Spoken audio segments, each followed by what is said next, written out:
Gimana kalau kita bikin film hitam putih? Masih bingung dengan filmnya? Gue akan breakdown film ini dengan sangat detail namun sesimpel mungkin. Tanpa banyak basa-basi, let's get to it. Sebelumnya, biar kalian nanti bisa lebih connect, umumnya, guideline sebuah story plot secara simpel itu bisa dibagi menjadi 3. Act 1 adalah setup, Act 2 adalah confrontation atau konfrontasi, Act 3 adalah resolution. Dan dari 3 act ini, kasarnya, act 1 itu adalah 25%, act 2 itu 50%, dan act 3 itu 25%-nya juga.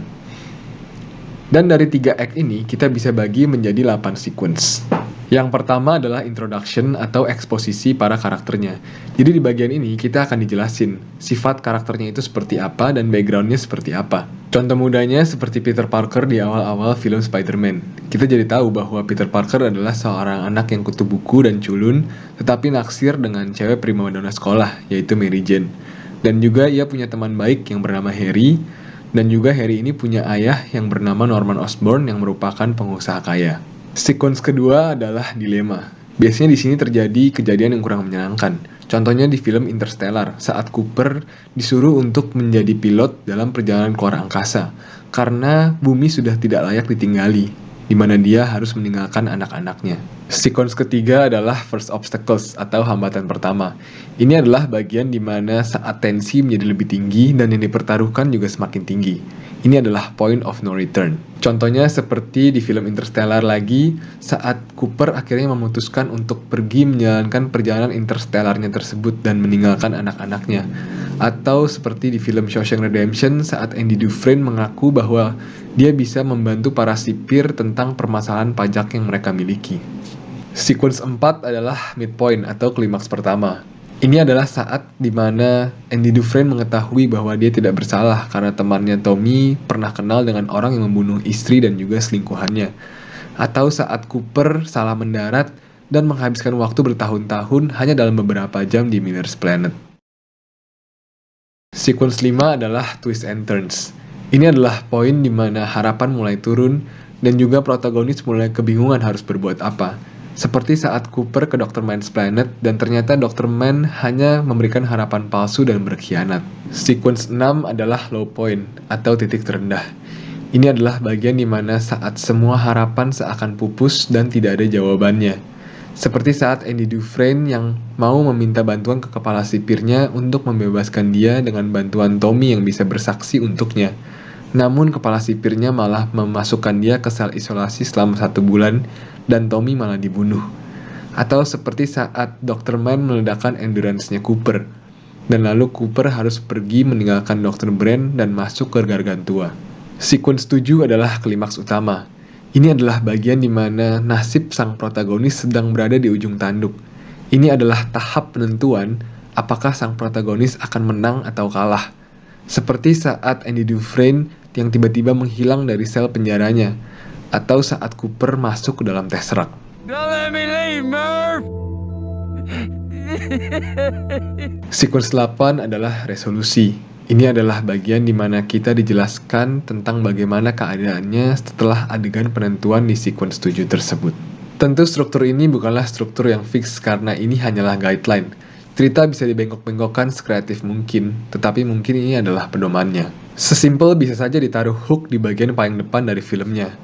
Biasanya adegannya itu sangat keren, seru, brutal, dan juga mencekam, agar para audiensnya itu tergigit di kursi dan penasaran dengan kelanjutan dari filmnya. Tak terkecuali dalam film karya Randy Lawrence yang super jenius ini.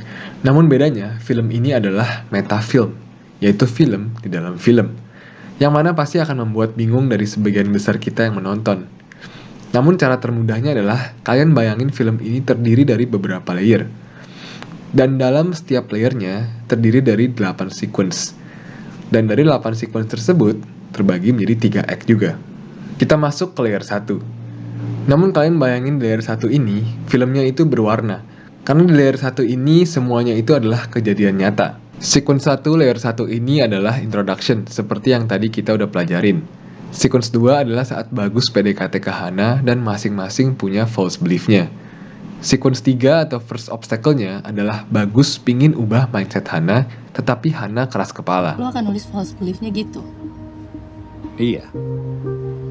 Oh, Sequence 4 yaitu midpoint atau klimaks pertama dari layer 1 ini adalah saat Bagus dijauhin oleh Hana.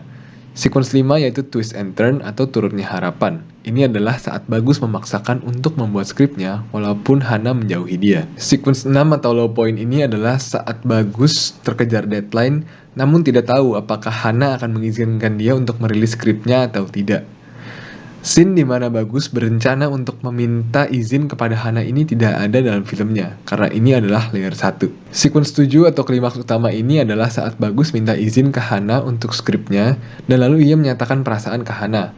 Sequence 8 atau resolusinya adalah saat akhirnya Bagus mempresentasikan skripnya itu ke produser. Kita masuk ke layer 2 sekarang.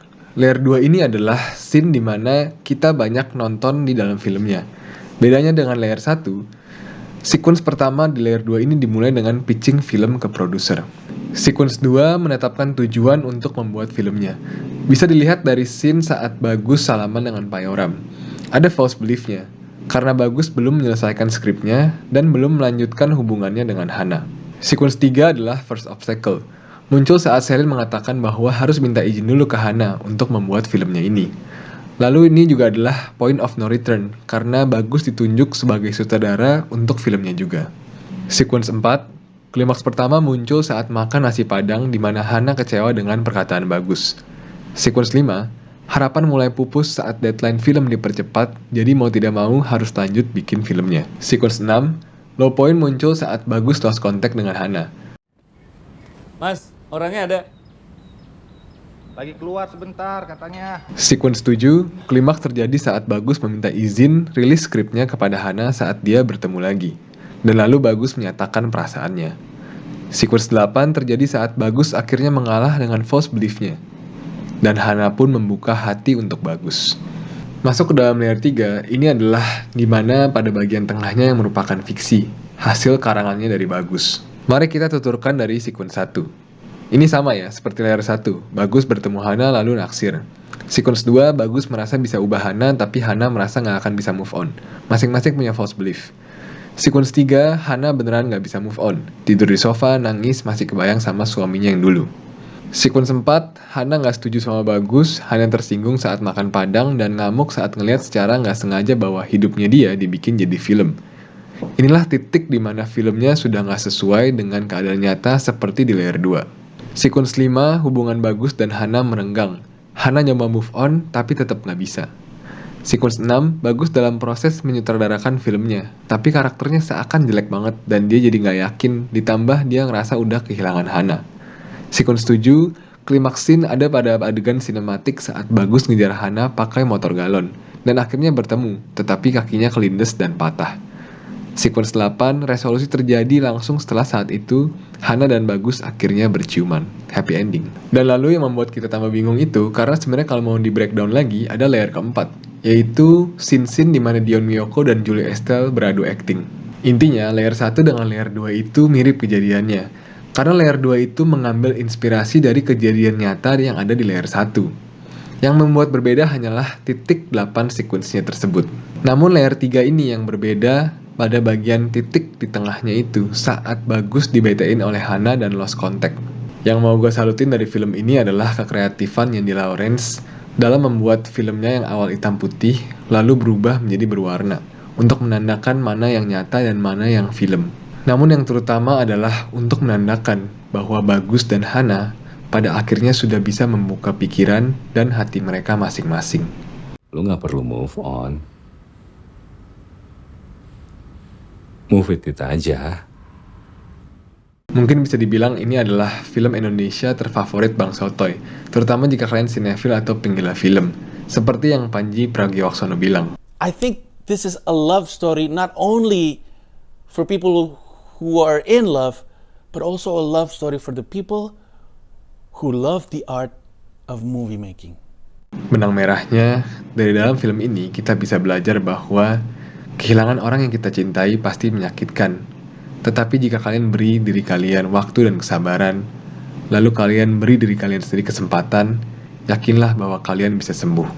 Namun dari kulit luar filmnya, kita bisa belajar bahwa kreativitas yang dipadukan dengan keberanian akan menghasilkan sesuatu yang luar biasa. Lu cuma cinta sama dunia film sempit kecil lo tuh, yang lo anggap bisa ngubah dunia. Jadi gimana sobat tanya-tanya? Please bantu Bang Sotoy untuk ngubah yang di belakang itu menjadi warna gold.